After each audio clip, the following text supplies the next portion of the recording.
All right, we're gonna start this again. We're here on Untethered Fridays, right? We're really excited.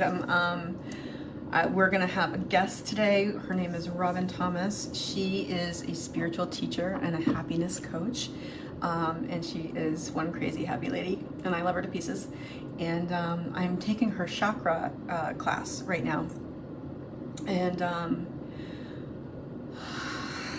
we're gonna relax. um, and it's amazing. It's been an amazing journey. For 6 weeks, we did the second chakra. Last night we started the third chakra. I wasn't around for the first chakra class. It's very sad, but I've looked at the replay, and I am going to continue to look at the replay because it's like 4 hours long. There she is. Add. Yes. Okay. So Robin, we're really excited to have Robin. Hi, Robin. Hi, good morning. Good morning. How are you? Fantastic. How are you? I'm doing well, thank you. So per your suggestion, several weeks ago now, I've been doing Fridays at the same time every Nice. week because you said that that's like something I have to do, so I'm doing that. And so I started calling it Untethered Fridays, and I am discussing like a different topic every time, and I wanted to discuss something like we were talking about last night, like the soul. One of my favorite topics. Excellent. So, as we were discussing yesterday, I was telling everybody out there, the one person watching, that we were discussing chakras. We're on the third chakra, and we got to this point where we were talking about soul. Can you let us know what your sort of definition of soul would be? So I think of the soul as that place that has never been hurt, touched. It's like that part of us that's still in spirit, in the plane with God and the universe, whatever, still part of source. So the soul is that, like, it's that unconditional love that just loves us unconditionally, and it's never been hurt, it's never been wounded, it's never known pain, it's only ever known just love and joy and peace. And that soul is sort of the thing that kind of, it's that inner knowing that drives us, that guides us, that, like, maybe we want to try for the thousandth time to do this stupid thing, and they're going to be like, yay, look at you trying to do that again. Like, look, good on you for trying. Maybe don't get it this time. You know what? If you don't get it this time, you'll get it next lifetime. It's totally good. It comes back around. We'll get there. Exactly. Right? Like, that soul. Exactly. Like, I just think of the soul as like this untouched, unblemished part of us, the spark that's like the light that I can see in your eyes right now. That's your soul. I like that. Yeah. So our soul, then, because you've discussed a couple of times, like past lives and the soul coming back and being like, let's give this another go. Woo! Hey kids, let's put on a show. What can we do this time? Exactly. What is the point of purpose of like past lives? Like, why do we keep coming back? I think it's because it's always in a service of, like, our growing or expanding or increasing our capacity for joy and for love. And I think the point of reincarnation is the maturation of the soul. I think the soul goes through, like, just like humans do, there's a growth process. I think the soul can also go through growth process, but I think it's always in service of, like, I don't know, I was having a conversation with my friend Patty yesterday about this, is like the source is not consciousness isn't aware of itself.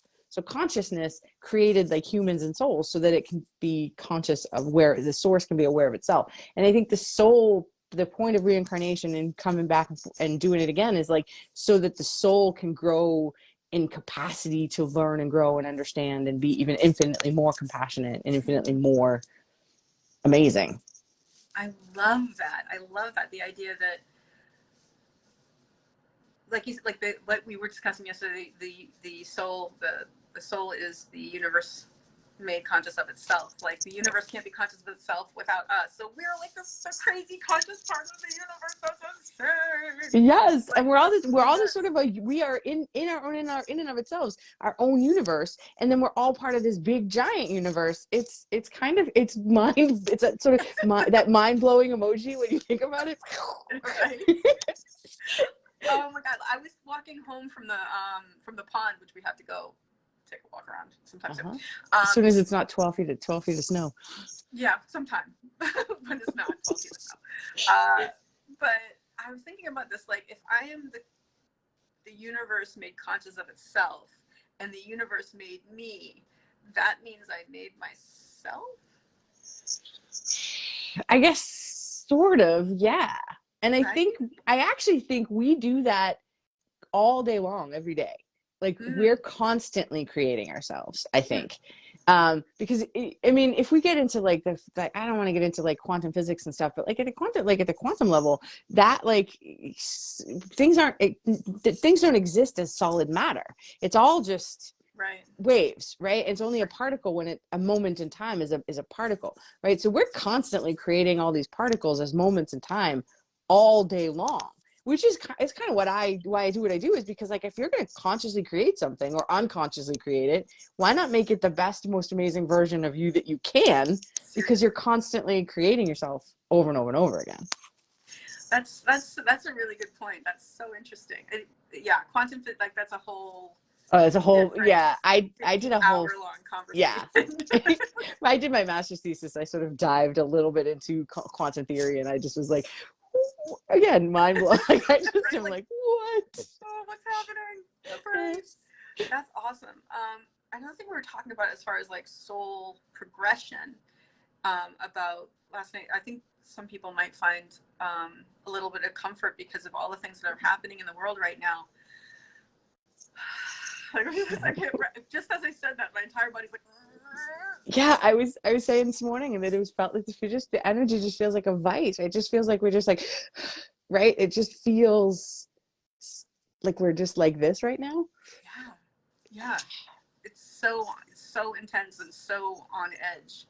And I know that it's really, I mean, I used to really look into the news and really be aware of the news.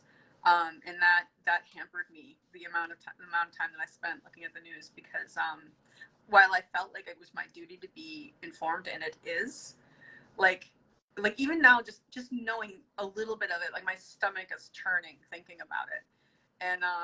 And you know, you just got to kind of wonder, like you were discussing this last night, how it's actually something playing out in the physical world that has happened in the spiritual world. Can we talk about that? Sure. Yes. So I think when we have these big events that happen in life and in history, this can be true in the big world, and it's also true in our little world. When there's a big event, there's a before and an after, and you'll never be the same as the result of whatever this thing was. So when we talk about big things like what's going on in Russia and Ukraine right now, that's going to create a collective sort of consciousness shift. I mean, I believe that we are all here right now expressly because we chose to be here, right? Like the world got sort of flooded with light workers, and we're here right now expressly to be a part of the bigger change. So I saw a whole bunch of like people talking about doing a global prayer and raising our vibes and increasing consciousness. So I actually feel like, while it's scary and I can feel like this is part of the destruction that has to happen in order for us to rise, like it's like that the phoenix has to immolate in order to rise, right? So that's where we are. I also feel like I saw a picture this morning of a woman. She was sort of a Ukrainian woman, was just sort of standing there, and she was staring down these like Russian soldiers. And she said, the captain was like, plant sunflowers so when you die it'll grow something, right? Like she was fearlessly standing down like a phalanx of Russian soldiers, and I feel like we're gonna see more of those bravery moments and courage, and I feel like that's why sometimes these things happen expressly, so that we can have this sort of like quantum leap in consciousness. Consciousness, right. Yeah, I mean that's a very comforting thought when you're kind of here by yourself, like watching what's going on, like feeling completely hopeless and helpless. Like, what can I do? There's nothing I can do. All I can do is sit here and freak out. Right. And you can, but then the energy of that creates more of it in the world, right? And that's what, so I do feel like you're right. You mentioned the news, and we do have a responsibility to sort of pay it, to know what's going on in the world. But if we are constantly paying attention to it, right? One of my favorite teachers, Mary Morrissey, once talked about it as constant negative news, right? That's what our attention is focused on. And I'm not picking on any one particular network, but that's what she called, right? But like when our attention is there, our energy will flow where the attention is, and that creates more of it in the world. So the more we focus on the negative and the fear and the insecurity and the uncertainty, that's what we're generating more of. Right. So that's the vibe we're putting out. Exactly. We're being called right now. We're really being asked to, what can I do in this moment to make myself feel safe, to make myself feel grounded? Like, it's a real sort of, I feel like we're in the, you read Harry Potter, right? Oh yeah. All right, so you know how at the end of the year they have to sit for end of year exams, and they have their OWL exams, right? I feel like the sort of humanity's in this sort of like OWL exam right now, and we just have to like, are we gonna pass or fail that one? Exactly. I think that's the question, and you know, I talked about this last night, that like in the biblical stories there was like this battle between good and evil, and the gods and the angels and the demons all fought for whatever, and that all played out at the celestial level. So I think that's what's playing out now in the sort of physical level, right? I mean, if we think about the fact that good already triumphed, it's easier to stay and hold your way. Like, okay, yes, it's gonna triumph, because it's a little scary, like exactly what you're saying, where attention goes, energy flows. And if we're going to pay attention and be freaked out by things and scared and you know, fear always, someone's there to harbor that, to like harness that and turn it into hate. Someone's always there to take your fear and turn it into hate. Yeah, that seems to be what a lot of people are doing these days. And I mean, for instance, just the fact that we had the last president at all was because we were all like, hey, look at that guy. What the hell is he doing? Like, if we had just been like, that moron, whatever, and like stopped paying attention to him, it wouldn't have happened. But the scary thing is that we're all, I mean, it's so hard not to get involved with the fear and to get pulled into that. And for some reason, we don't have the same amount of attention being put on good and kindness and cooperation and love and equality. Like, we don't have, it doesn't, right? If it doesn't bleed, it doesn't lead, right? It's not what sells. But I feel like that really should be what sells, because that's what people need right now. Like, we don't need more fear. We need love and peace and happiness and cooperation and kindness.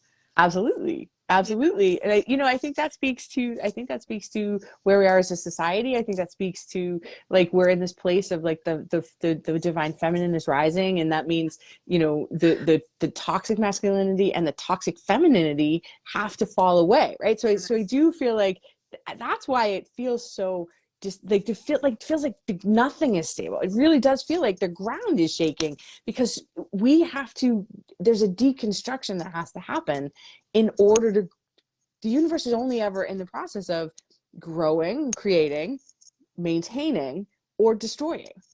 And it destroys expressly to create again, right? But we're in the destruction phase. It feels it is. But I think it's because of, like, the divine feminine is rising. And the divine feminine, that doesn't mean female. It means, like, and we all hold that energy, but it's the energy of compassion and empathy and feelings and connection, right? We know about fight, flight, or freeze, but the feminine is a community, right? There's a gathering, and that's what's been missing for so long. And I'm not talking about the past 2 years. This is like decades of thousands of years. Thousands of years. Exactly. and so we're in this process of the feminine power rising. That is the community, that is the connection, that is the compassion and empathy and love for one another, right? That's a rising, but we have to get rid of all the shit that doesn't work before we can get there. Right. We need to be that light and bring it in, because it's really comforting to think about it that way, because like you and I mean, everybody we know talks about, you know, the patriarchy, and how it's been obviously the thing since men were like, oh, we control birth sometimes in a way, sort of. Yeah. We're involved. Right. Or the fact that you know, they weren't involved in, right? Like women have the power to create, right? Create life, literally. Without we are life sustaining, right? So that kind of power was terrifying to men who felt like they maybe had none. So that's like for millennia, that's been true. Yes. And with everything coming to, it feels like everything is coming to a head.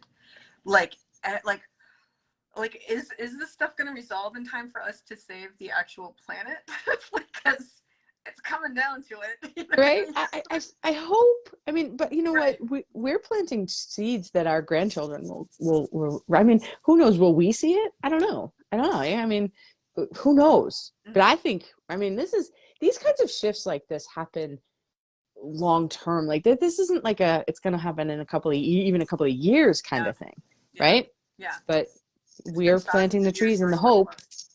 Yeah. Exactly. It's exciting to think about like how this is the patriarchy and all of this toxic male energy has been what's sort of been driving humanity in the way, you know, in its path for millennia.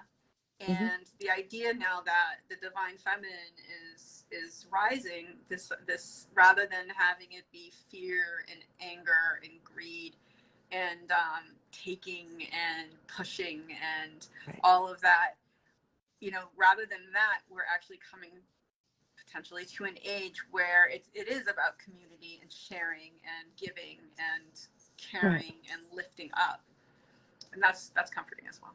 Absolutely. and knowing that we actually have a role to play in that, right? We're not powerless in this. Mm-hmm.